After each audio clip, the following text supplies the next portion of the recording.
I kind of feel like one of the problems we face today is that, because like kind of, I don't know why we use a microphone in the first place. Actually, I can hear you perfectly fine. Because we're recording. Yeah.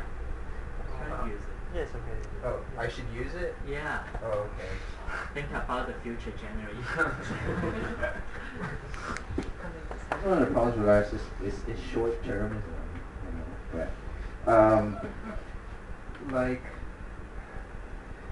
I feel like one of our problems today is I very much agree with you when you talk about, like, you use the words hidden abode of production. And of course, like, as you say, today it's even more invisible and even more hidden than it was before.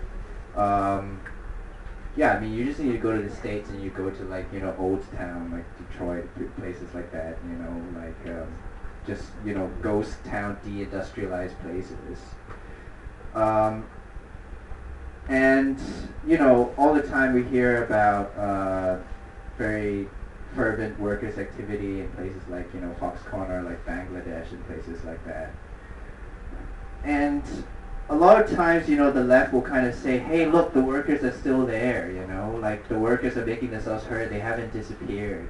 Because for so long we always look at, the Chinese workers being this very docile, very obedient, like it's the old, like, Western stereotype about Asian people, like, oh, Asian people work harder than everybody else. That's how Japan was able to become so successful and all this kind of stuff.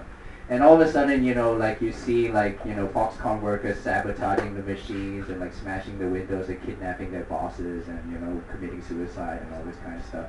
And you're like, okay, yeah, the workers are back, like, this is what Marx was talking about, and this confirms the validity of Marx's thesis. But to kind of return to your idea, like, I think you use a good word, like, you use the word circuit, right? Like, it is a circuit, like, it's a chain of production that we see, like, across the world. Like, that's what globalization is. And I think in this way, like, the whole, really retrograde idea of kind of like first world, second world, third world, or whatever, still kind of makes sense in that way. And I'll kind of explain why. Like, people like Zizek or there's a really cool media theorist called, like, Mackenzie Ward. I also recommend that anybody who's interested in these things should kind of check him out. But he wrote a book called Telesthesia, and in that book he kind of makes a separation between the so-called first and the second world.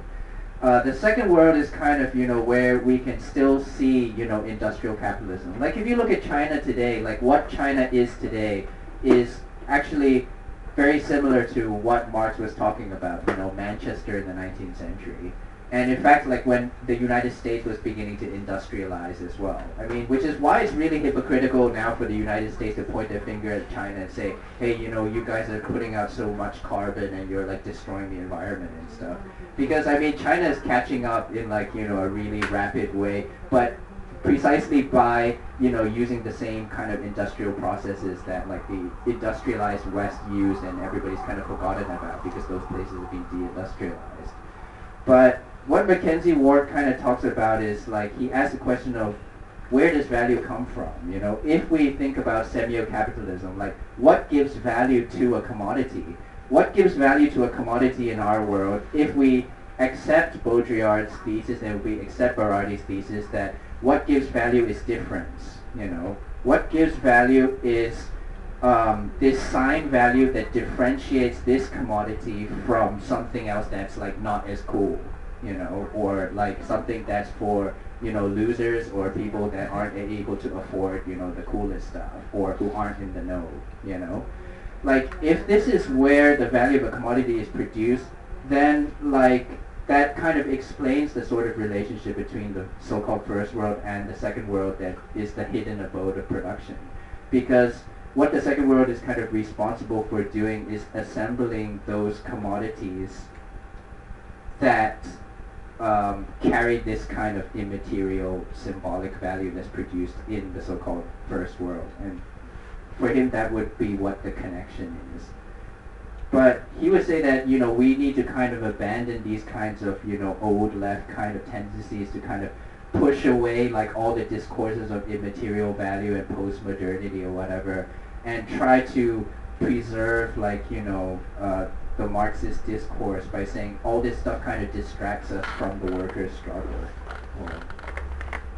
Yeah, I think what we have to do is precisely to think about these things in connection. But for me, I have no definite answer to your question, but I have a few words to say from Marx's perspective. First, capitalism is a force that breaks down the borders, that eliminates the borders that separate us, Europe, China, France, Prussia, Great Britain, India, and the States. And it also, capitalism breaks down the border. And then it creates another kind of border between classes, between races, between different sexes. So the difficulty for me nowadays is we don't recognize ourselves as workers, as human beings being exploited by capitalism.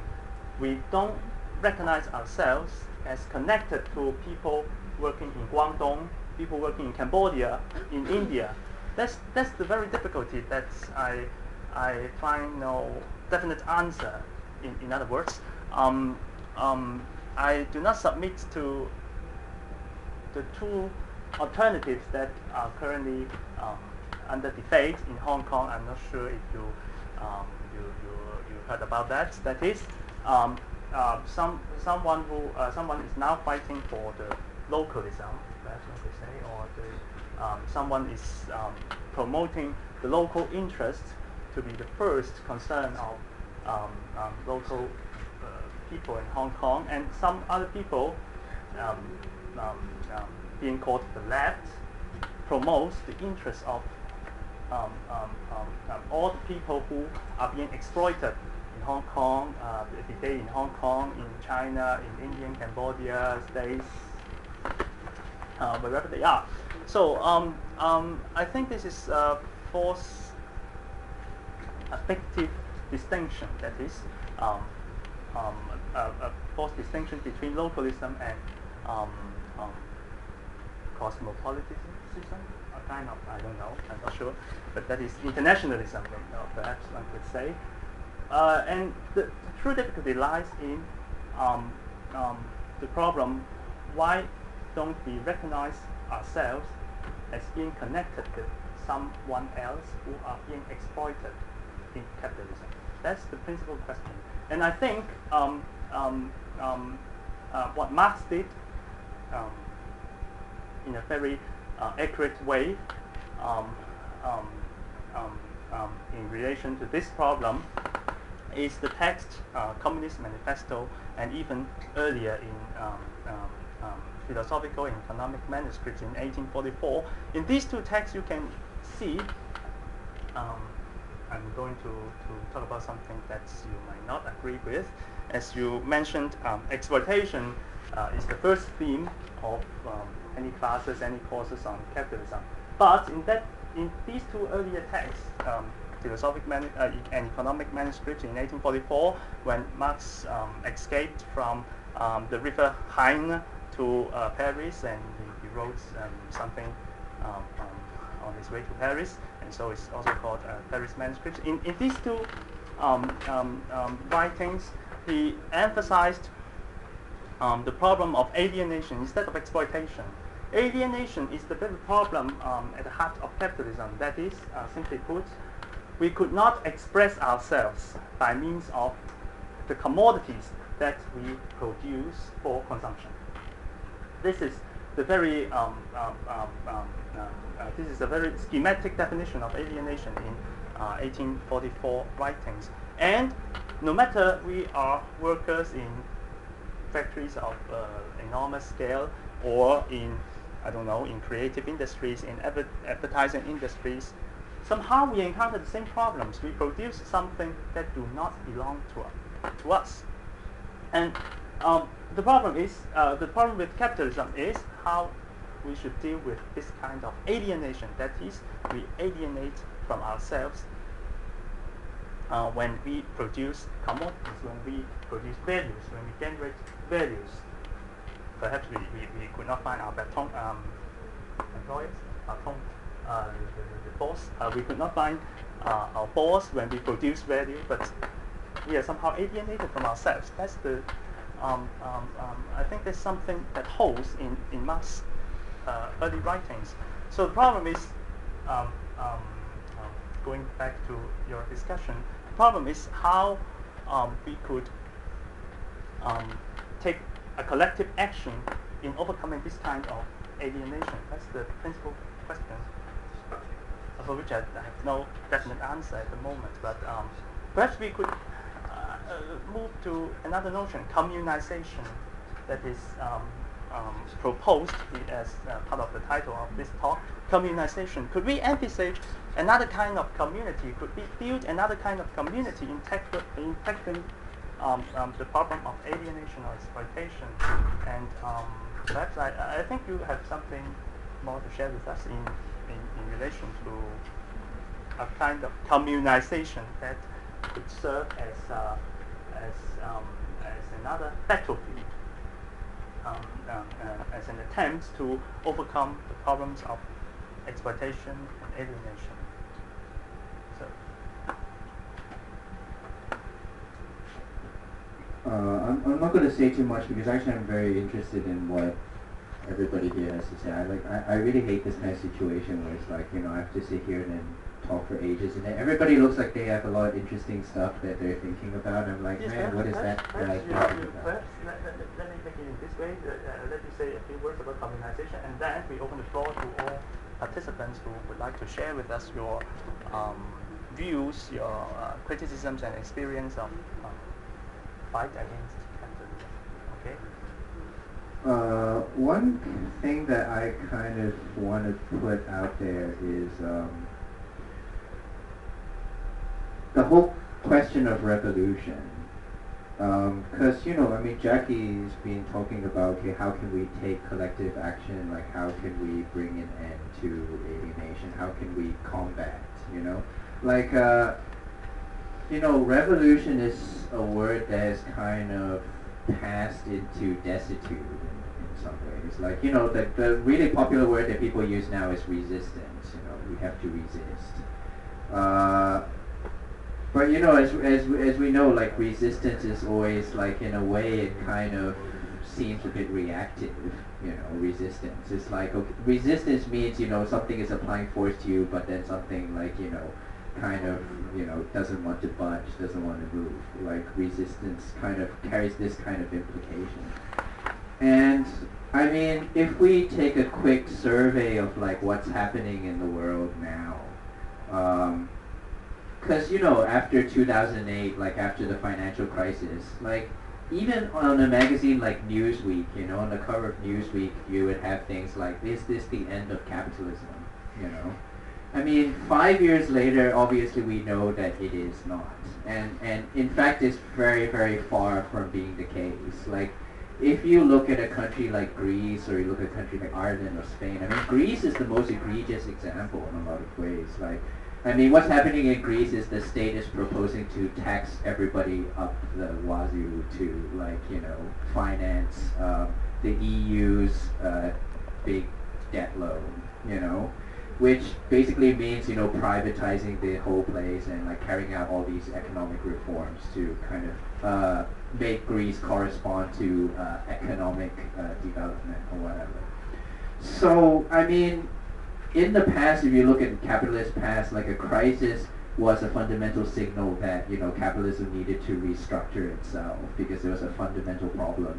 And, whether it's like, creating like a welfare security system to like, make the workers settle down or all these kinds of things. Like, but I mean, today's crisis is very different from that. Like today's crisis is just pure violence and pure brutality.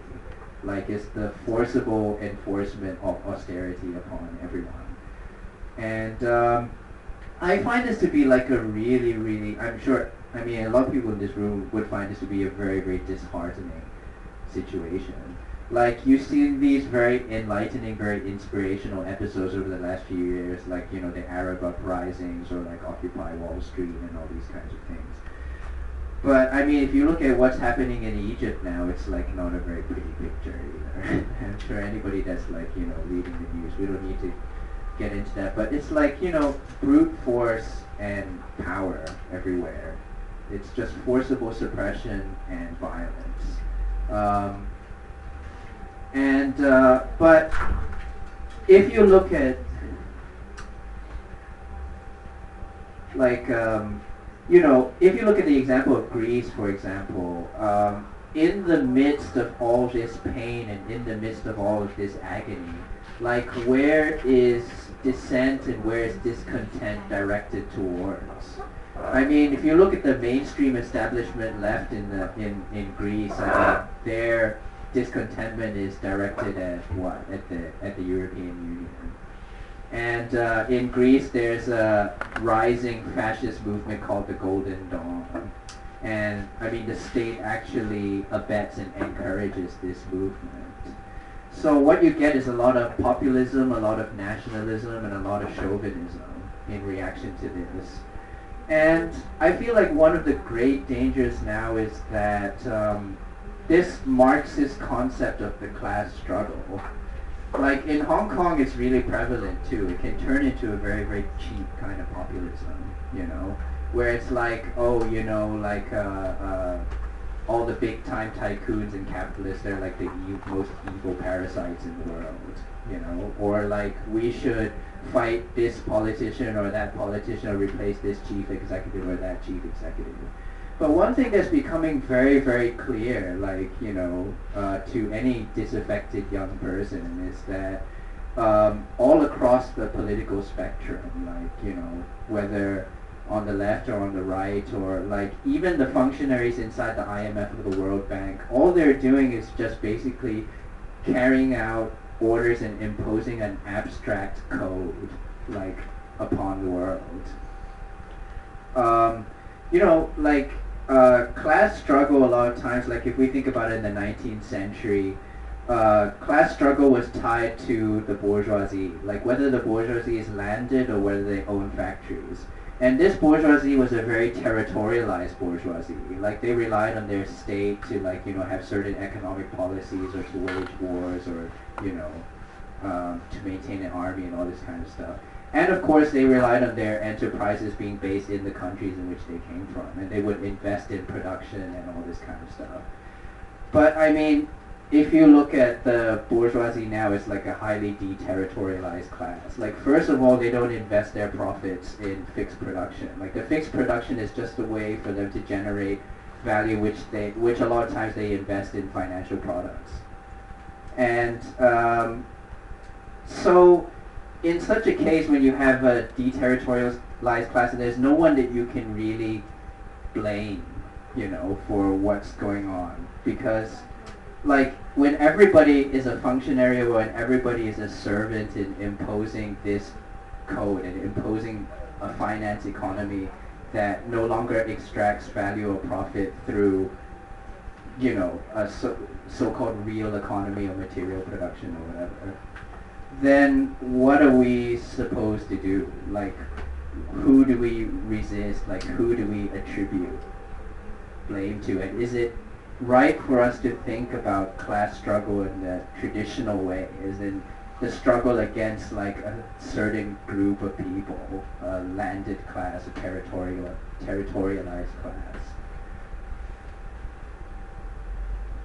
And yeah, I don't know. I mean, maybe I'll go into this a bit more later, but I kind of like want to know what everybody on the floor is thinking about.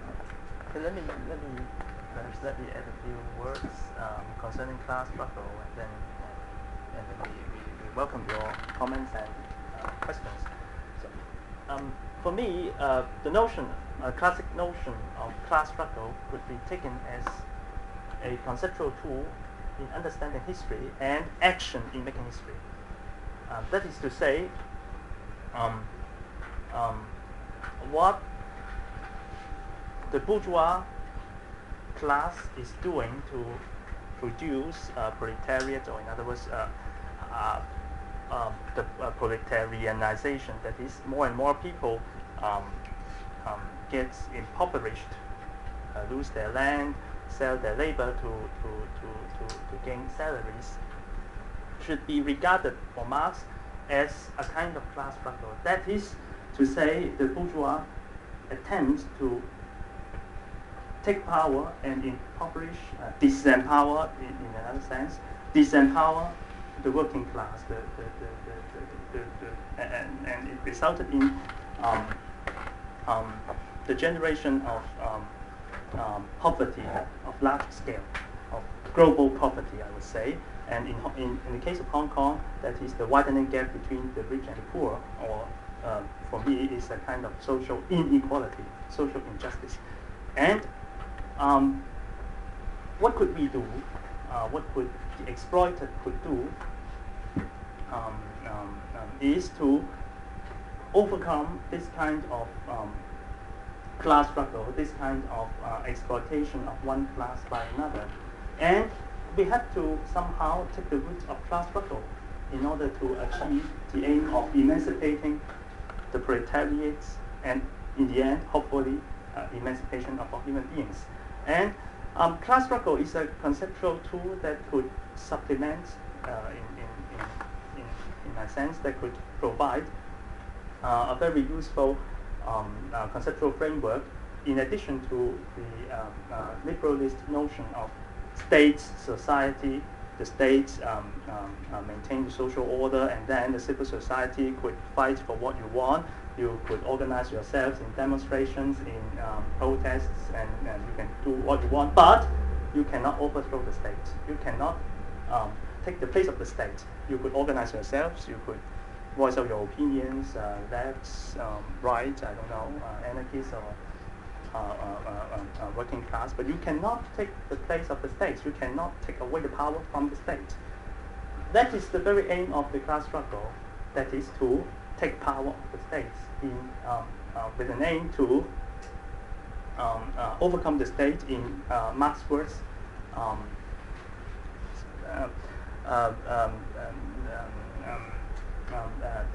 to make perish the state, to make disappear the state. That is the aim of Withering of the state. Sorry? Withering of the state. Yes, debate model like that. Yes, to make disappear the state, to overcome the state in a certain sense. And so, shortly put, with the conceptual tool of class struggle, we could understand the civil society as social movements through different classes, through interaction, through struggles between classes. That is the essential point, I think, we should retain from Marx's analysis. And I think I may not be clear enough to convey my understanding of Marx to you. But let me stop here for a while, and then now I welcome your comments and questions. And if you have any thing you want to raise, you ask the things to me. Perfect. Okay, it sounds better now. Okay, I'll pass this mic. Oh, right.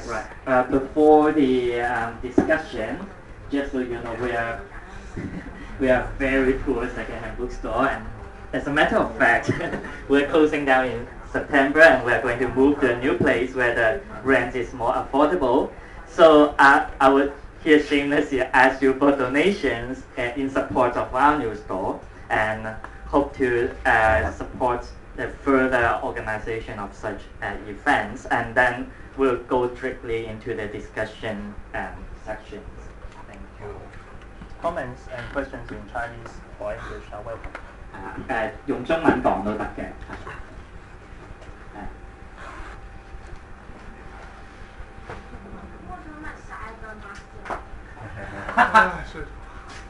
The question is what about What's the meaning of cyber Marx?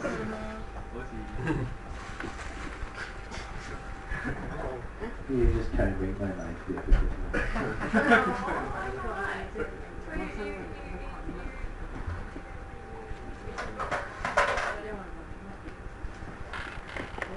What has cyber to do with all things? No, cyber just kind of communicates like, contemporaneity. Is that the word? 如果覺得，但我以為呢個係有關，因為你頭先其實有少少講過，係啦，即係譬如，因為而家我哋有一種講法就係我哋變成一個 cyborg，即係we are becoming more and more like a cyborg plugged into the network all the time and this kind of production, just like what you said about how capitalism is making our everyday life the production part of the production cycle.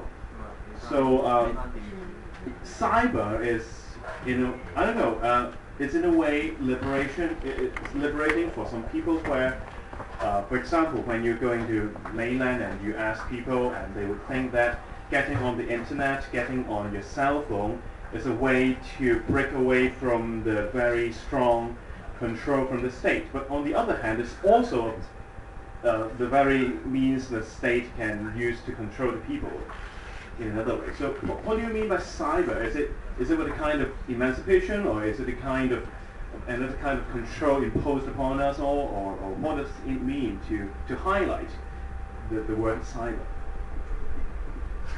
即係點解我哋要講 cyber 呢個字咧？係咪因為我哋一方面受到國家，即係有啲人喺大陸會話我哋即係攞咗個電腦啊，攞咗個手提電話就好似好自由咁，因為即係有人曾經講過大陸呢個手機咧係一個解放同埋即係擺脱極權嘅一個機會嚟咯。但係同一時間我哋都知道透過呢一啲即係電子嘅科技咧，我哋都見到國家嘅控制係越嚟越嚴密。咁究竟即係 cyber 呢個東西呢個狀態對於呢個即係對於我哋呢個資本主義嘅社會，對於呢個極權社會，極權唔係整到大陸啊，即係究竟係咩意思咧？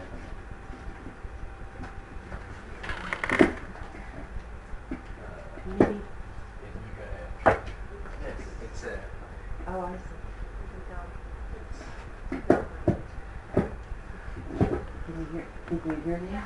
Yes. Okay, so I guess maybe another way to ask this question maybe might be to comment on the autonomous writer's idea of where the political possibilities lie within the production of this new sort of precariat cognitariat.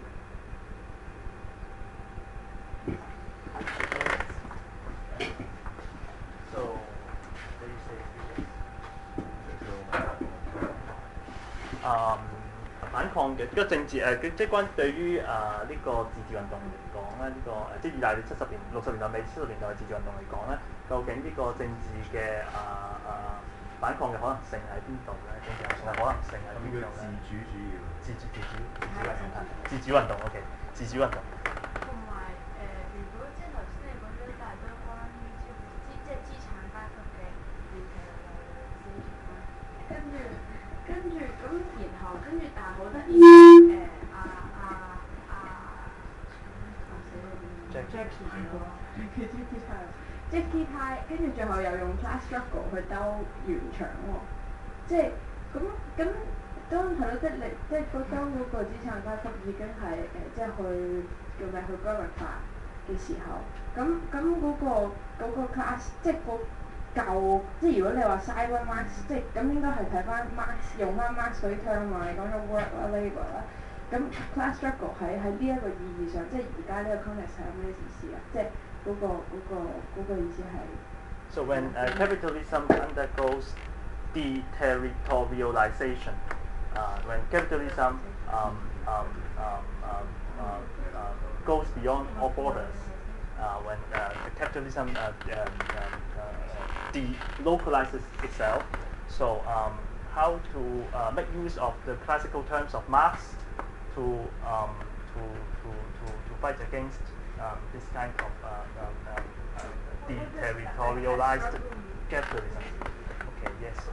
Yes. I don't know. I mean, that's a question I wanted to ask everybody. I don't have an answer for that. I just want to expose the people sitting on the corner here. These are Dutch-Chinese people. They're like pretending to be neutral bystanders, but they're not. But yeah, kind of like what Daniel asked.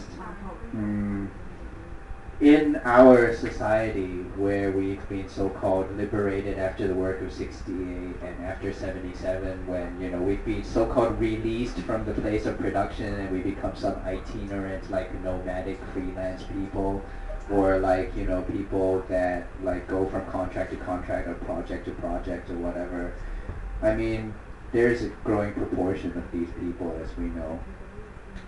But can this be construed as it being a kind of emancipation or liberation, or is it in fact like a new dystopian form of control? I think the answer is like pretty much neither of these. I think it's actually both. I think the proper attitude to take is to say that it's both. And before saying it's good or bad, we really have to assess what the contours of our world are, rather than relying on kind of prefabricated paradigms of understanding capitalism.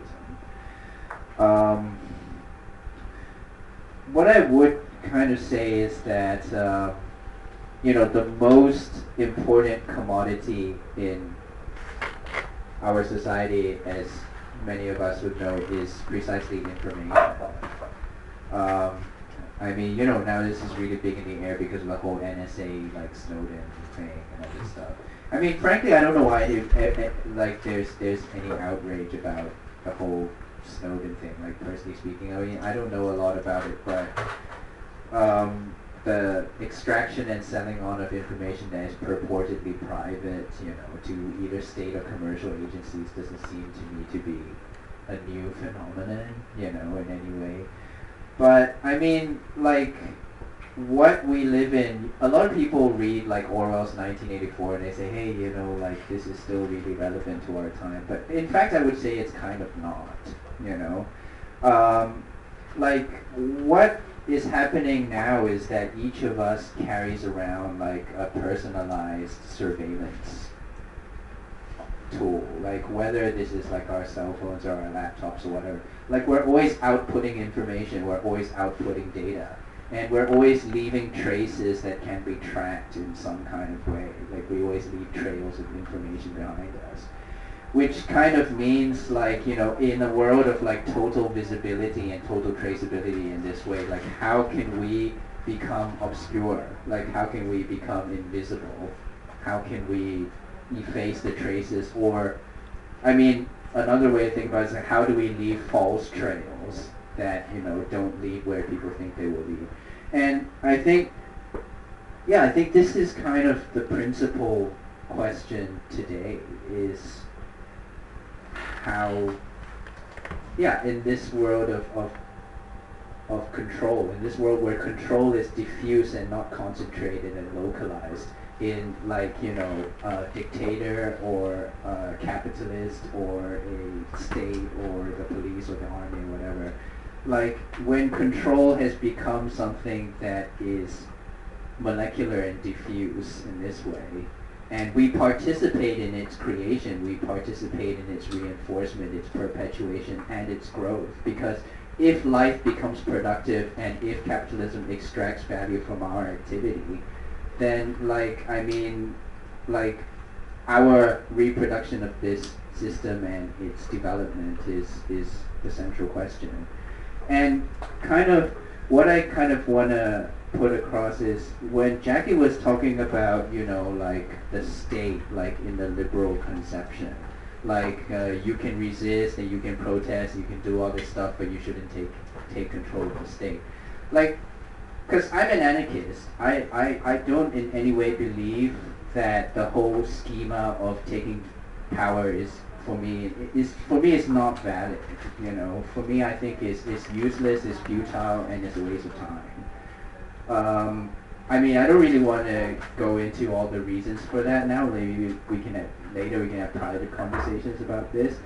But an Italian philosopher called Giorgio Agamben. He wrote a book called The Coming Community.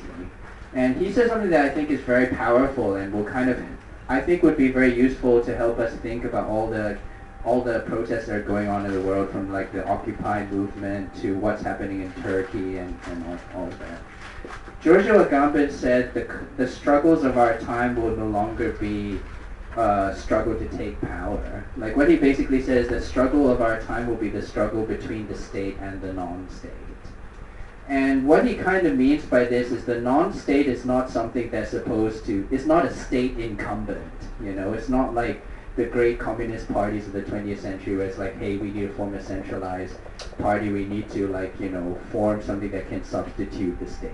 That the non-state is everything that, you know, subtracts itself from the state's, you know, authority, or subtracts itself from, you know, a statist sort of operation.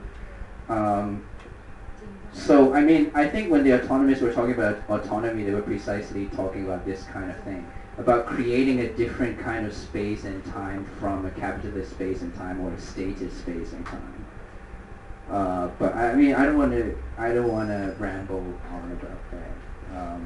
I really would like to. Could you share with us some of your experience in creating a kind of community that is somehow beyond the relationship of exchange, beyond the circulation of commodities? Do you have such an experience?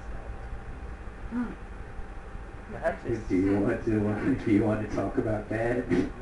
Yeah, just now you mentioned a kind of creation of a community that could exist to a certain extent beyond the capitalist time and space, right? So if we don't have concrete experience of living together in this way, it's hard to talk about this kind of alternative, or we could easily dismiss this kind of alternative of building up community.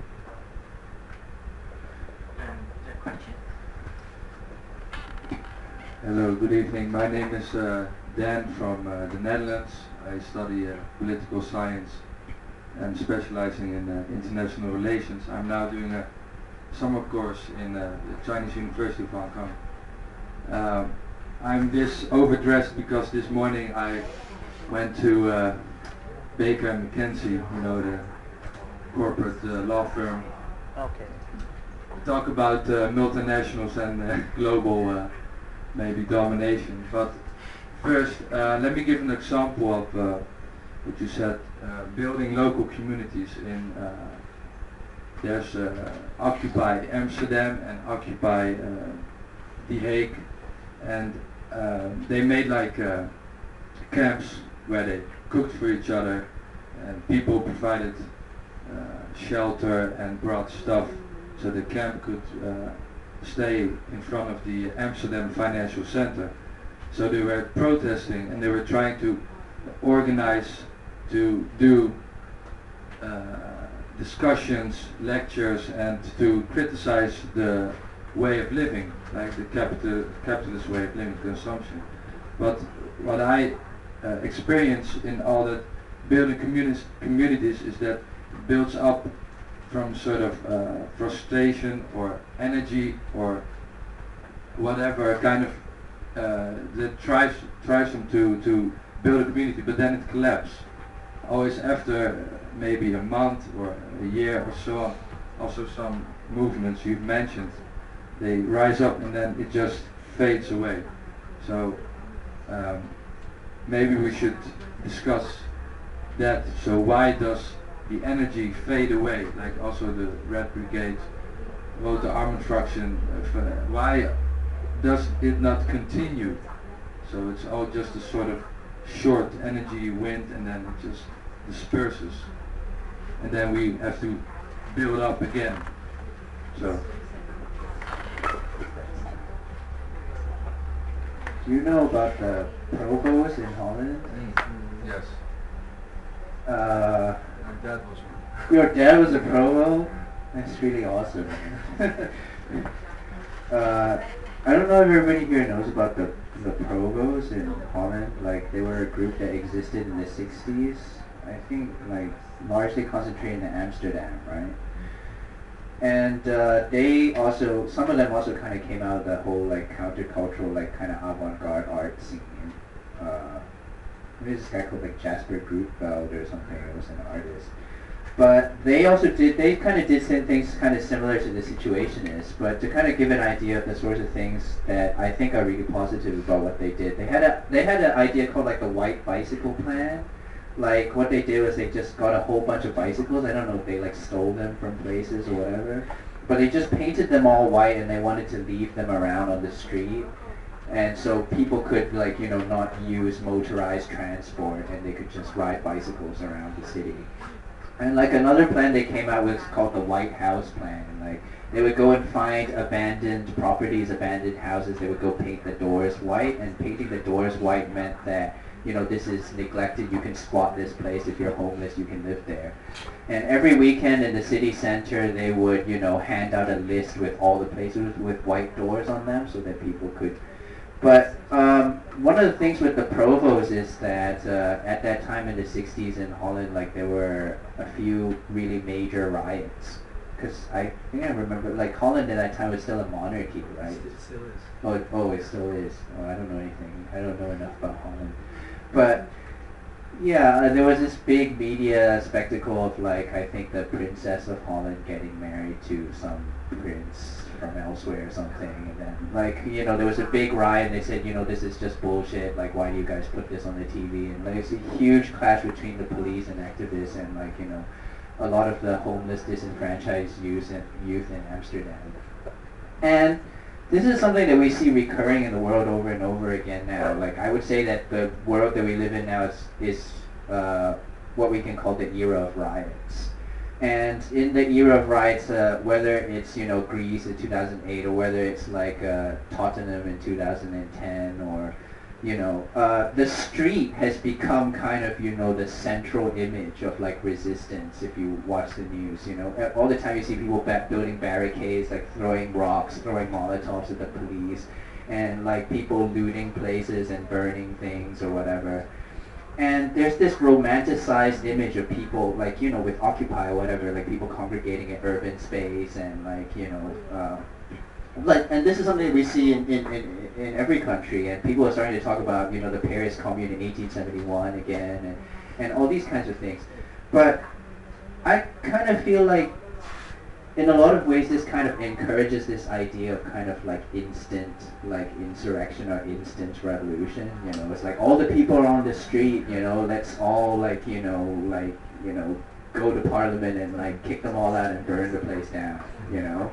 And then when that doesn't happen, everybody's like, hey, what happened, you know, like, you know, we got cleared out and the police had kicked us out, and then now we all have to go back to our shitty lives and we have to go back to our jobs and we have to go back to school and all this kind of stuff. I mean, May 68 was kind of the same thing. Like, May 68, like, at that time in May, all the students were on holiday, right? And then, like, when the school term came back again, then everybody had to go back to school, and then the workers had to go back to work, and the strike was over, everybody's just like, hey, you know. But I kind of feel like, because of our experience in, like, Occupy Central, for example, like, Occupy Central in a lot of ways was kind of like an oasis, you know? It was like an oasis at the heart of the city. And it created a alternative time and space to like our everyday lives, to the point where a lot of us just kind of stopped working during the time that we were in Occupy Central. And every time we would leave the space, you know, like even if you went like 1 or 2 meters away from the space, like the temporalities, like the rhythm of life, like outside the space is like completely different. And you're like, man, this is so horrible, you know, I just want to go back again. But then we kind of realized that, like, you know, Occupy Central was something that was kind of separated from this rhythm and this temporality that people have to live on a daily basis. You know, we can't just say, hey, everybody, like, drop out of school and stop working, like, come to our space, and then we can all experiment with something else, you know? Because, I mean, the fact of the matter is that, like, people do have to work, and people do have to live in, like, a really shitty apartment, and, like, you know, people... So, like... I mean, what we wanted to do with our stores, we wanted to build something more organic. you know, like where people live and where people work, and try to build a community like that, rather than to like create this kind of abstract space, you know. Yeah, and this is like a really long and painful process, and it's not sensational. There's nothing sensational about it. The news is not going to come and like, you know, like the news is not going to come to film you like hanging out with your neighbors and talking to them about, you know, their working life or whatever. But like building these kinds of relations, I feel like that's where the revolution is. Yeah, I was for the recording, right? Yeah, we were actually thinking about doing the same thing back in the day, starting up locally, just trying to bind communities again through art, sports, community work, instead of this like looking for a quick gratification from like what Occupy might have been, or let's say Istanbul, Brazil. So we really thought like it's not sensational at all. It's just I think grassroots, bottom-up process. But it also has to do because I think because power doesn't reside in one single space anymore. It doesn't only reside in the state. It's so diffused throughout the whole of society. You can't just expect that a revolution like that, a protest like that, also immediately changes power. I think it's much more, let's say, boring, slow process. And like we were just thinking about the same thing as you're actually doing now, then like that slow. So it's actually good that other people are thinking the same way. Can you elaborate more about the part of sports? How do you do it with sports? Yeah. Football? I've been actually, I'm a war veteran. I've been to Afghanistan to fight war. But now I'm a student trying to make something else of my life. And the experience of being in an army with a group is through sports. You can really connect with each other by not just something that is not just small talks. I understand you. I will help you when need. But through sports, to hanging in there and physically touch each other, you get to know each other more. So it's more like also not physically but changing mentally. That's the way you can connect with sports. So that to answer your question, how we see that. Because you don't want to change society bottom up only through enlightening people intellectually. It's a much more broader process. Communities don't only, let's say, grow spontaneously through intellectual interaction. It's also much more broader societal thing. And that's what we're trying to focus on. It's involve different societal aspects of sports, arts, community work, but also, let's say, educating each other in contexts like these. So we try to broaden it a little bit and involve also people that are not necessarily interested in things that we discuss here, but through things like sports, you create a community, a local community, which you can also use as a platform for doing things like these, spread these kind of ideas to people that are not necessarily interested in those things in the beginning. So that's where we involve sports and things like those. It kind of reminds me of some of the experiments that people are doing in Hong Kong. Like there are groups of artists who, with a hand, they do a kind of people's World Cup. Like they will actually organize maybe artists and activists and like take part in and self-organize football games. Yeah. And then they will like in this way connect with citizens or other minority groups. Like there's a African football team in Hong Kong as well. Like they use sports as a means of organizing them or empowering them. And there is also the Homeless World Cup. And Hong Kong actually sends a team of homeless people and then take part in the Homeless World Cup. And I think there was one year that we actually won. And then You won the World Cup? No, I mean maybe get a medal or something. Yeah. And actually one of the team member last year, he went to join the Mr. Hong Kong pageant.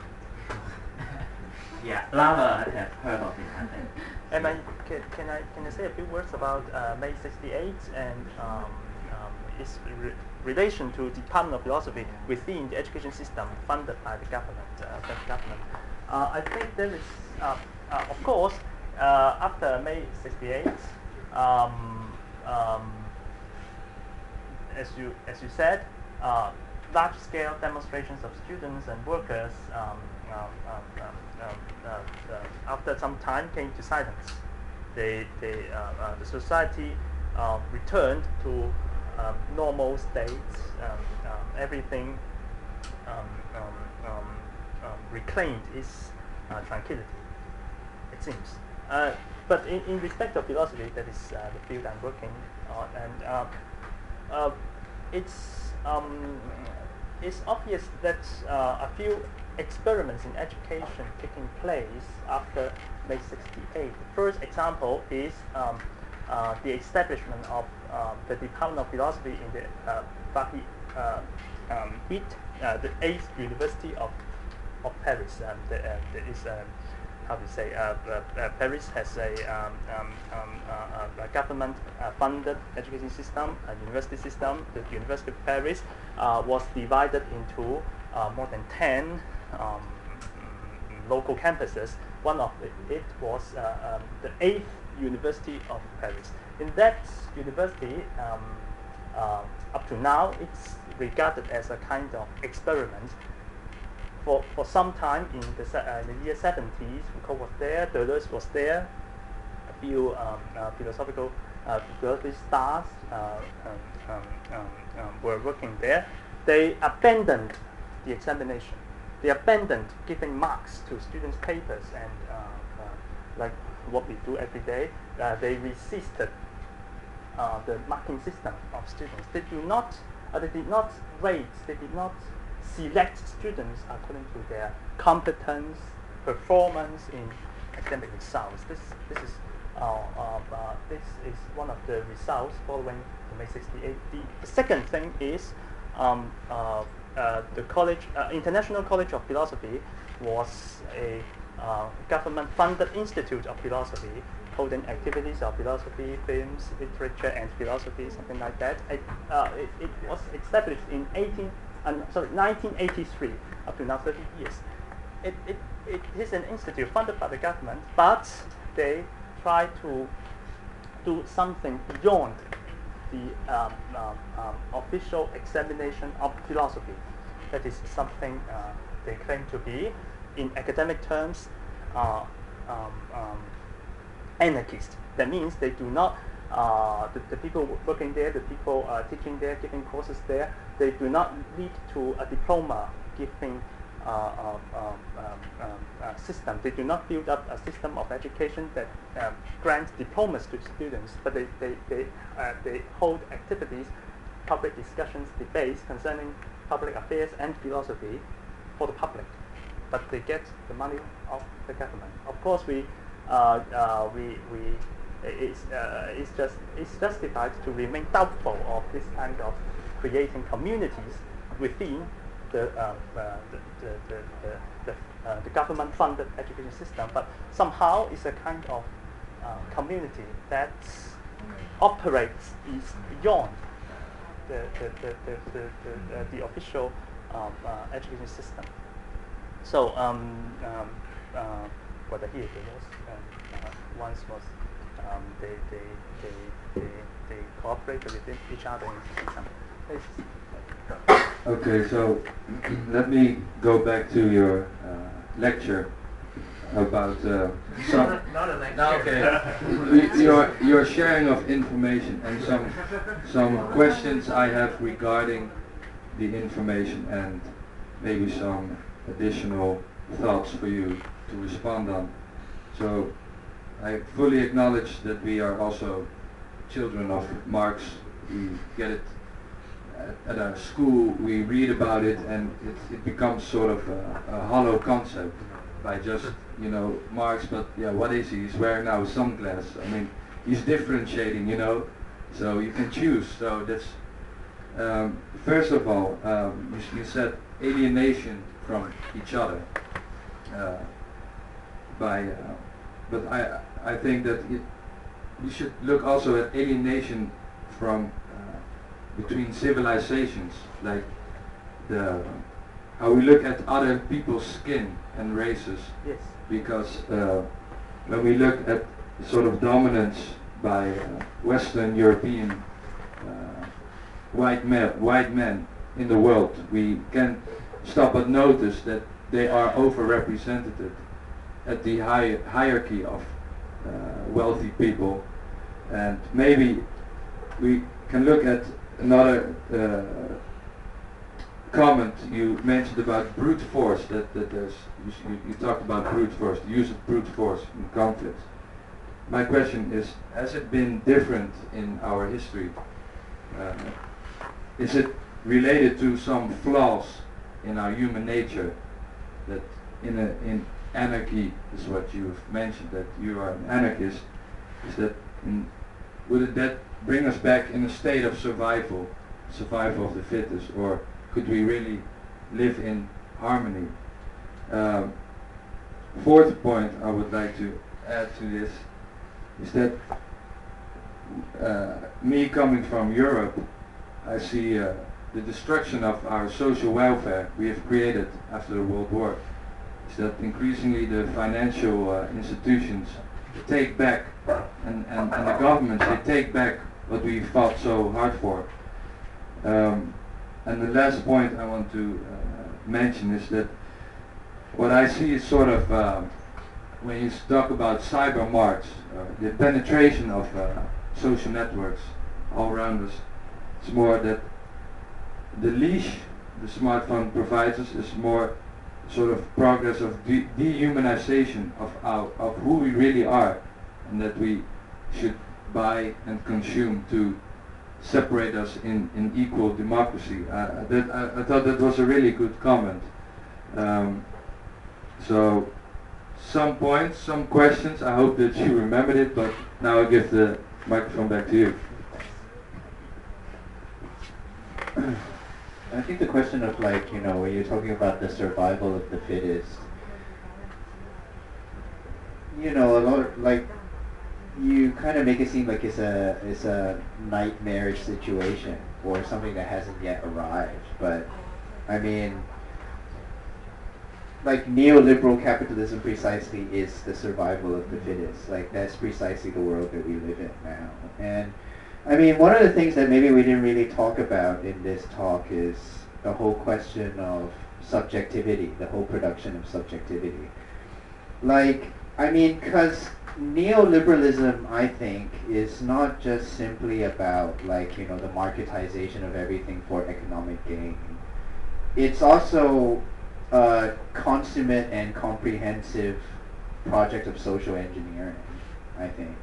It's like an anthropological project, and it's about the production of a certain kind of human being. Like, when we talk about, you know, like the collapsing of, like, life and work, and the fact that all lifetime is basically synonymous with work time, you know. I mean, you can think about how this kind of disrupts, like, the way that we experience temporality. Like, for people like us, you know, like, you know, young people like us, I mean, we don't know, like, probably how our parents or our grandparents, like, experience time. Like, we just know neoliberal time, you know. And, like, I mean, like, our experience of space too, you know, like the whole process of urbanization, urban planning. Like, you could see, like, what's happening in China, you know, like what the Western Marxists used to call kind of second nature, you know, like building, like, you know, huge apartment complexes and, like, really abstract structures and, you know, all these kinds of things. Like, it's about designing an environment for a new kind of human being, you know, like a human being that's always anxious, always plugged into the network, always prepared to work, and always prepared, like, when you use the word survival of the fittest, the important thing is always prepared to compete with other people, right? For, like, dwindling employment opportunities, dwindling contracts. You know, we need to present ourselves as being the best available candidate to do this or that job, you know? So, yeah, this project of social engineering is precisely what destroys, like, you know, any kind of solidarity or or community. And thankfully, this project isn't totally successful because, you know, there's widespread like resistance to it, or at least we've seen evidence of that, you know. But like it comes back to what do you think drives that force? What you've just mentioned. What drives it? Is it an ideology? Is it unawareness? Is it blindness? What is the forcing drive? I think it's. I wish I could tell you, man. What do you think? Is it like really? Is it greed? Is it power? Is it evil? It's production of the drive, right? What kind of production? I mean, the ever-going production of the drives that drives you to do things. I mean, there was a drives are not necessarily like to like produce things. Like we only produce the things that we need. And living in today's world, like we have this drive to like obtain this and obtain that and like produce even more things. Like the drive for progress, I think in itself conditioned our existence in some way. Yes, but can I say this? Yeah, for Marx, he's very clear that it is the force of production that becomes more and more accelerated, and it is the force of production that brings us together, Europe and the rest of the world, China, India, but somehow it destroys the connection among us that could possibly be built up. So the problem is, for me, from a theoretical point of view, what is this exactly, this kind of force production? What is force production? Some people claim to, some people tends to take a mechanistic point of view, that is, force of production refers to mechanization, even the invention of information technology in the 80s and 90s, and that refers directly to the term Semiocapitalism that Baudrillard uses in his various works. That is, for him, Semiocapitalism indicates two things: capitalism and consumption of science, or you can say consumption and production viewed from the point of from the perspective of semiotics. That is, consumption and production, not of goods, not of commodities for use and exchange, and no matter for use and exchange, what we use and what we exchange, what we trade, what we buy or sell, is first of all science. Okay. So let's go back to the nature of the force of production. For Deleuze, Guattari in 70s and in 90s, they tend to think that the force of production is not merely mechanical.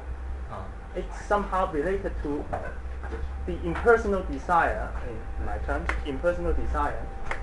That is, of course, as you said, we want to compete with one another. One shop has to promote its sales so as to survive in the market.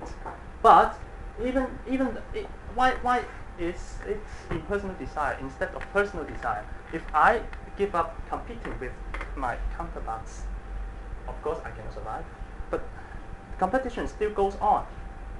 So the desire is somehow impersonal. Desire is not something personal, individual, does not belong to myself only. It's something that works, that traverses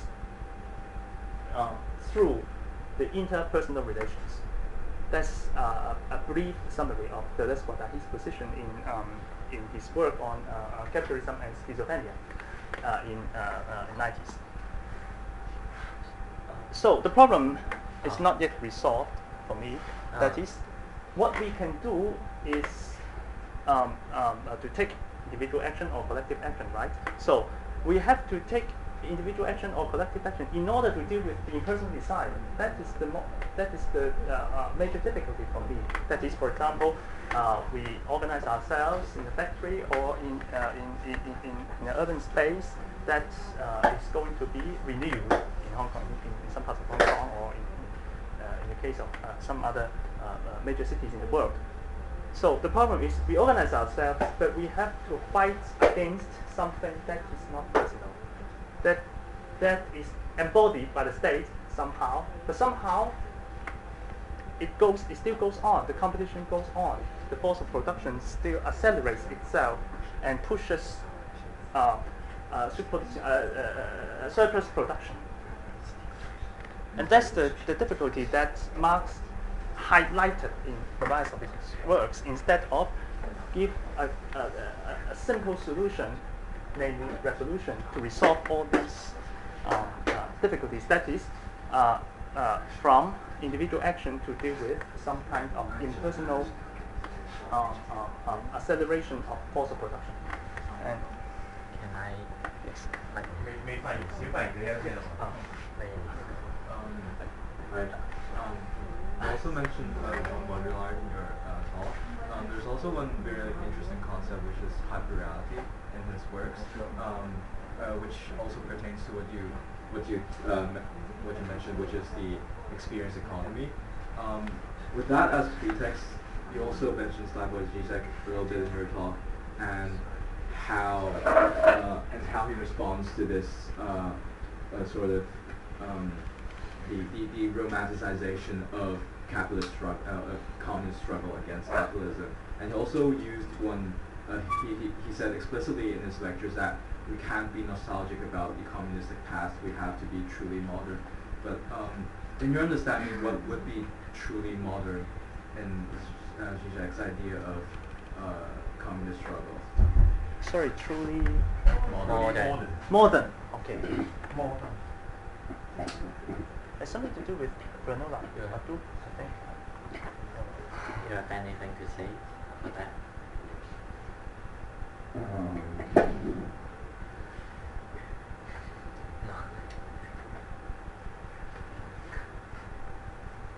I don't know, I feel like there could be a lot of things that can be said about this. I think we can like end in 15 minutes. Yes, because the destined time for this Was event is 9:30. from 7:30 to 9:30. Perhaps let's collect some other maybe comments we and can questions have and a few last questions. Yeah. Yeah. Okay. And Now, let the chance. I have one actually. Like, for a large proportion of the talk, we have talked about like the production of sign, the consumption of sign, and the consumption itself being a production of sign. But at the later part, Jacky mentioned the fact that we have to like identify ourselves together with the workers in the factories in Guangdong and Shenzhen. I was kind of confused with that part because today we were talking about like the production of sign, for example, instead of the material basis or material production, and it is quite far removed from our daily experiences actually. For example, we don't have contact with the workers in Guangdong, and we don't go to Guangdong, and we don't go see the factory, to be honest. And the people we get along with, that we get in contact with, are the people who are sitting here today. Like, we have friends from Netherlands, we have friends from United States, like we have friends from Canada. And when we are talking about this production stream, I wonder why every time we have to like go back to the worker line, and then it seems that it is the promised land of revolution. It is where revolution can be brought about. And for example, when we think about our iPhones or smartphones, like who are producing these things? Are workers in Foxconn, of course. They produce the material thing. But what are we using, what are we consuming is the apps on the iPhone, which is produced probably by engineers back in United States. They have companies who are doing that, and I'm sure people are doing a lot of work in Google as well, like developing the search engine and stuff. So the factory line or the creation line far extends like the factory in Guangdong. Yes. The stream is went up to the United States. Yes. So when we are talking about insurrection in the production of science, why do we have to identify ourselves as people who are a part of the stream actually? With the workers in Guangdong, why not we identify ourselves as workers in a creative industry, as those working in Google, as those working in Apple's, as the marketing people working in like creative industries as well. I mean, Yes. we have to envision a new kind of insurrection as well. Like, or else we would leave the people working in, I mean, people who are white collar, who we call white collar. But white collar themselves, apparently they are like of a higher ladder than the blue collar workers, but they are proletarians themselves as well. Like, if we fail to identify with them or fail to organize them, I don't see the possibility of a true revolution. Yes. Thanks. Any other comments or questions? 有冇問題？ Any 有冇其他問題或者我唔知我本身想再聽多一集嘅，所以我都唔會走呢句。但係我嘗試，因為我遲嚟咗，其實我都未係好知道其實大家講緊嘅呢個。放心，我哋會有錄音。嚇？我哋有錄音。錄音係可以睇。呢個 cyber Marxist 係咩嚟嘅？咁但係如果我自己理解，即係我聽到呢個題目，跟住我去諗呢個理解係，咪就係而家嘅 Marxist 咯。即係我成日會覺得係一樣嘢就係，即係未來啊 cyber 呢啲嘢，我覺得而家咪就係未來，而家咪就係 cyber 咯。而家我哋進入咗個未來 cyber 裏邊啦，我哋幻想，即係我哋好多時候見到嗰啲幻想緊嘅嘢，其實或者喺電影裏邊見到幻想緊嘅嘢，而家已經去到啦。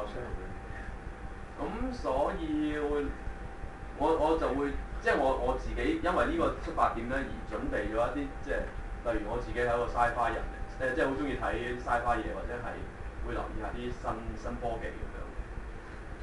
咁就會有幾樣嘢令我覺得有個好大嘅幻想空間，即係例如都唔係幻想空間，佢本身嗰幾樣嘢本身喺而家呢度出現咗，即係例如一啲新嘅生產技術啦，即係嗰啲生產技術係佢啲嘢可以一次過做晒3D 打印咁樣。咁但係呢啲嘢佢嘅出現之後，我自己諗啦，我自己樂觀地諗嗰個係，咦咁佢會唔會係令到嗰個生產嘅一啲人，即係例如代工廠，佢唔需要有人慢慢砌落去，可能一次過就搞掂晒成嚿嘢啦。咁佢係唔係會令成個即係例如工人呢樣嘢會即係會再少好多咧？咁而其實剛剛都聯繫到可樂嗰樣嘢，就係即係當工人呢個具體嘅情景，即係喺人會一啲好多人會遇到嘅呢啲情景越嚟越少，呢個情景越嚟越少嘅時候，咁未來嘅成個資本主義會變成點咧咁樣？咁其實我就係另外一個點樣解釋我自己點解會覺得而家咪去咗未來嗰樣嘢係，因為我發現好多唔同嘅新嘅嘢咧。我話你點解變咗有鬼講？不如唔好用啦咁樣，唔好講嗰個，我發現係好多啲新嘢，其實我喺腦裏邊好似聽過嘅，我可能聽得少啦。咁但係我裏邊聽過嘅一啲講法，其實好似冇行到呢。冇涵括到呢啲新嘅嘢咯，而好似被回應到咁咯，即係係咯，包括關再早啲嘅時候啊，陳明講嗰個即係嗰啲資產階級已經可以離開地咁樣去揾到好多錢啊嘛。咁係呢個我係我一直而家到而家都喺度諗緊嘅問題。陳明可唔可以喺2分鐘之內完？So let's thanks. I think we have to translate Yes, Gao said. let me briefly translate it. You translate it, man. Okay, Gao said kind of like, because people were asking, okay, what is cyber Marx, you know, and Gao was saying, okay, when I think about cyber Marx, I think about, you know, the future. You know.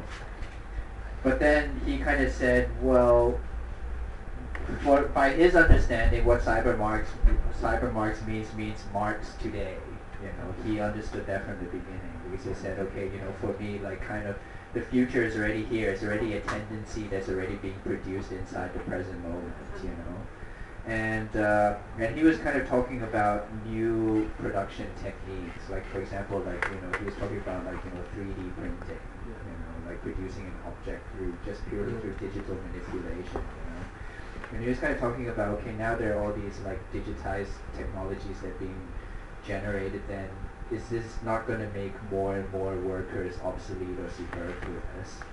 And I mean, this is something that we already see, you know, like I mean, all these like, you know, big revolts in Europe right now precisely, or like, you know, even in Tunisia or Egypt or, you know, Turkey, like huge groups of like, you know, university graduates that basically made useless, you know, because they're not employable, or they will be employed, you know, they have to get like what they call mech jobs, you know, like, but yeah, they have like 2 minutes, and kind of I want to address what you asked, because you know, like when I come to these talks, right, I usually have a lot to say at the end. You know, I'm usually like, and you have to go through a huge line of people, and I always raise my hand. I have like lots and lots of stuff to say, and then like I think the person is going to respond, but then it just like comes to that moment where we just skip through everyone, and then one guy gets ignored, and he just goes away, and he's really pissed off. I'm usually that guy, so I don't want you to be that guy.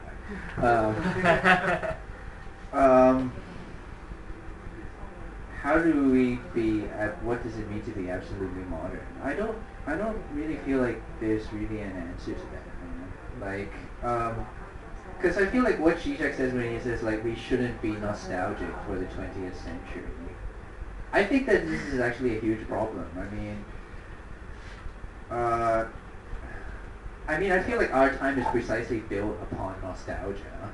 You know, like you just need to go to the cinema to see that. You know, like hyper-reality, like Baudrillard's whole concept of hyper-reality is like, you know, we need to create the experience of reality within this hyper-reality, you know, but this reality is a fake reality, you know.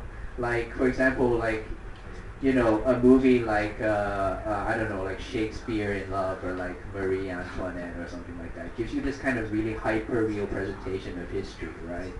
Or like, I heard like recently, I think it was in the Zizek book or something, you know, he was talking about, because, you know, on iPad, you know, like you don't have a keyboard, you know, you have to tap that thing, you know, and they created this keyboard that is like a typewriter. It gives you the same feeling as a typewriter, you know, so it's like you're using digital technology, but this kind of analog kind of keyboard, you know, it makes it this authentic feeling.